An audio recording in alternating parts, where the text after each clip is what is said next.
Hello friends, welcome back to my channel it's Bipasha's blog. কেমন আছো তোমরা সবাই? আশা করছি সবাই খুব ভালো আছো আর আমিও খুব ভালো আছি। তো সবাইকে হ্যাপি হোলি। তো একটু লেট হয়ে গেল ব্লগটা দিতে। তো দেখো, বর্ধমান থেকে শান্তিনিকেতন ভ্রমণের ট্যুরটা আমি আজকে তোমাদের সাথে শেয়ার করব পুরোটাই। এই যে এটা বর্ধমান স্টেশন। তো ভিডিওটি দেখতে থাকো, আশা করছি সবার খুব ভালো লাগবে। আর হ্যাঁ, আবারও যারা যারা আমার চ্যানেলটা এখনও সাবস্ক্রাইব করনি তারা প্লিজ চ্যানেলটা সাবস্ক্রাইব করে দিও। আর তোমরা এইভাবেই পাশে থেকো, আর পাশে থাকা বেল আইকনটি প্রেস করতে একদমই ভুলবে না। তো ভিডিওটি দেখতে থাকো। তো এই যে আমরা স্টেশনে চলে এসেছি। আমরা 9:15 দিকে ট্রেনটাতে গিয়েছিলাম। তো যাই হোক, এই দেখো আমরা দোলের পরের দিন গিয়েছিলাম। তো একটু ভিড় কমই ছিল, আমরা ভেবেছিলাম খুবই ভিড় হবে, তো না, ঠিকঠাকই ছিল। তো এই দেখো আমি আর আমার বর দুজন মিলে। তো আমাকে কেমন লাগছে আর আমার বরকে অবশ্যই তোমরা কমেন্ট করে জানাবে।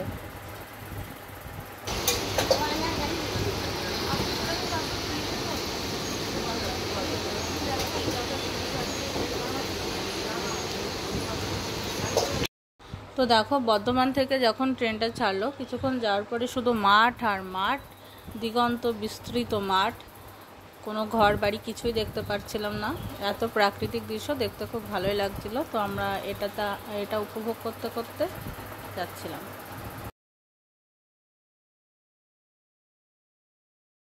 তো দেখো, ফাইনালি আমরা সেই বহু প্রতীক্ষিত বোলপুর শান্তিনিকেতন স্টেশনে এসে পৌঁছালাম। তো এখান বর্ধমান থেকে 1 ঘন্টারও কম সময় লাগে। তো তারপর ওখান থেকে ওখানেই পাশে টোটো স্ট্যান্ড। তো সবার আমরা একটা টোটো ঠিক করলাম দরদাম করে। যাই হোক, তো আমরা সব জায়গায় যাইনি, তো আমরা ঠিক করেই গেছিলাম যে 2 জায়গাতেই যাব। তো আমরা প্রথমেই গিয়েছিলাম সৃজনী শিল্পগ্রাম। তো এই যে টোটোওয়ালা, তো টোটো আপনাকে খুঁজে নিতে হবে না, টোটোওয়ালা এসেই আপনাকে খুঁজে নেবে, এমন একটা ব্যাপার ওখানে। তো যাই হোক, এই যে আমরা যাচ্ছি এখন সৃজনী শিল্পগ্রামের দিকে। তো আপনারা যখন শান্তিনিকেতনের উদ্দেশ্যে রওনা হবেন, যখন ওখানে যে পৌঁছাবেন, তো টোটোওয়ালা অনেকই দাম বলবে। তো আপনারা একটু তাদের সঙ্গে বার্গেনিং করে নেবেন, একটু দরদাম করে নেবেন। এই যে সৃজনী শিল্পগ্রামের মেইন গেট, এই জায়গাতে প্রত্যেককে টিকিট কেটেই ঢুকতে হবে। প্রত্যেকটা এক একজন টিকিটের পার হেড 40 টাকা করে। তো আমরা দুজনে গিয়েছিলাম, দুজন টিকিট কেটে। এই যে আমরা টিকিটটা দেখিয়ে এই সৃজনী শিল্পগ্রামের ভিতরে প্রবেশ করছি। তো এখানে যে দেখলাম কিছু সাংস্কৃতিক অনুষ্ঠানও হচ্ছে, চলো তোমাদেরকে সেটাও দেখাই।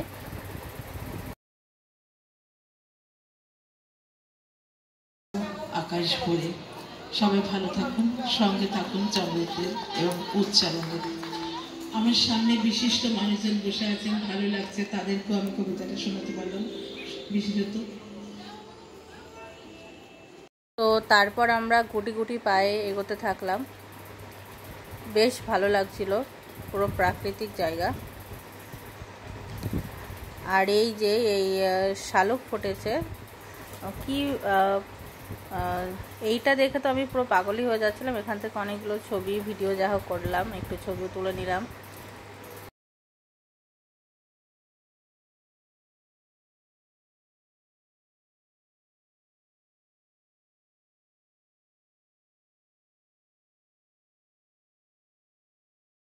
দেখতে পাচ্ছি কেমন আছে।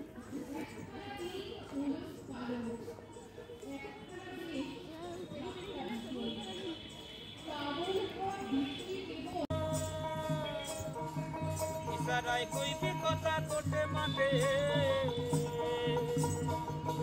খুঁজে দেখি গুনি কেউ না জানে। এই মূর্তিটা একটা ছবি তোলো।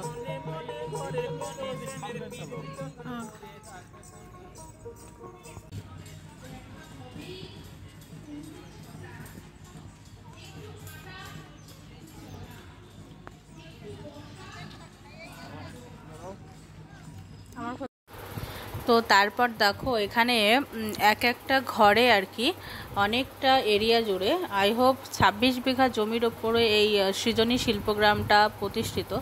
তো এখানে প্রত্যেকটা ঘরে এক একটা ভারতবর্ষের যত রাজ্যের ঐতিহ্য এখানে তুলে ধরা হয়েছে। তো সবটাই তোমাদের দেখাবো। কি সুন্দর না এদের হাতের কাজ, কত মাধুর্য দিয়েই না এরা ছবিগুলো এঁকেছে।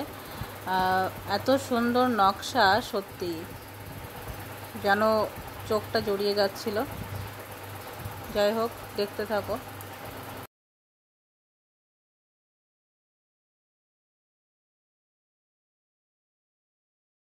তো দেখো এখানে ভারতবর্ষের তাঁত শিল্প যেটা বর্তমানে বিলুপ্তির পথে, সেটা এখানে তুলে ধরা হয়েছে।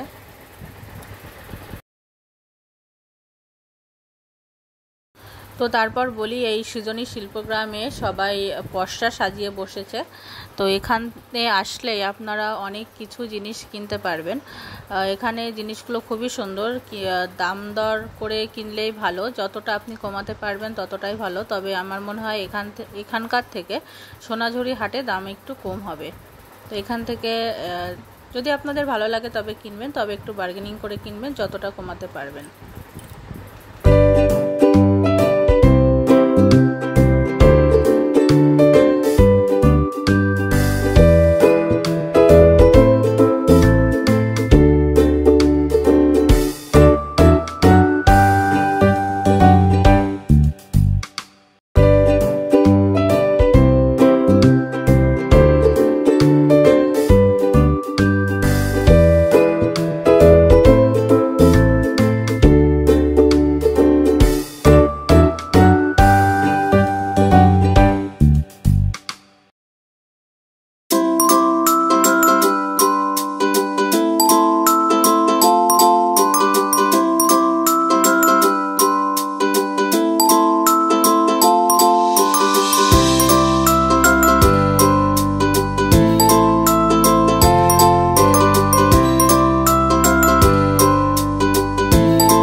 তো দেখো পালকিতে বউ চলে যায়, একটা যে কথাটা আছে আর কি, তো এটা তো প্রায় উঠেই গেছে, বলতে গেলে বিলুপ্তের পথে, বিলুপ্তি হয়ে যাচ্ছে। তো যাই হোক, দেখো এটা কেমন লাগলো অবশ্যই কমেন্ট করে জানাবে, আমার তো খুবই ভালো লেগেছে।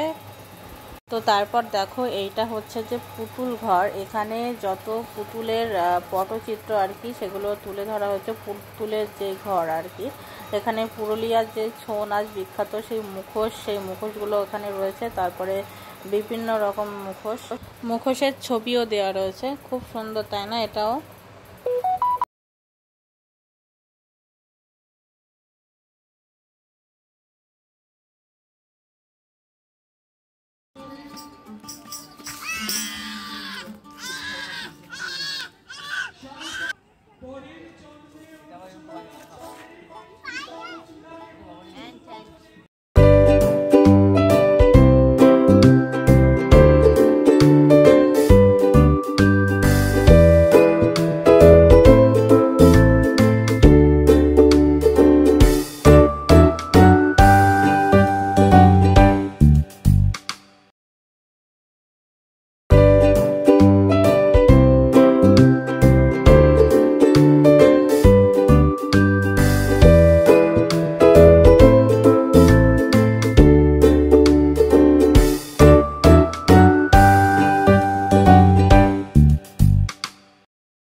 যাও নাকি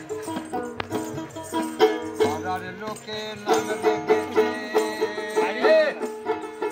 পাড়ার লোকে নাম রেখেছে কালো হারাম জাদা মাঝে না যায়